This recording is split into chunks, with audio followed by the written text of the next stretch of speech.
Weather Service in Jackson has issued a severe thunderstorm warning for South Central Morehouse Parish in northeastern Louisiana, northeastern Richland Parish in northeastern Louisiana, until 5 p.m. Central Standard Time.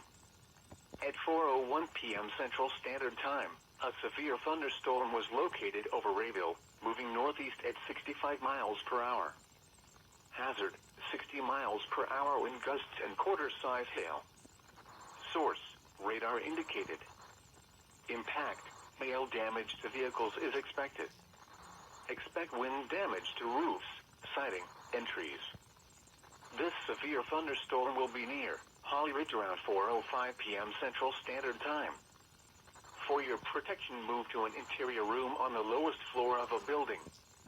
A tornado watch remains in effect until 9 p.m. Central Standard Time for northeastern Louisiana. Repeating, a severe thunderstorm warning has been issued until 5 p.m. Central Standard Time for the following parishes in Louisiana: Morehouse and Richland.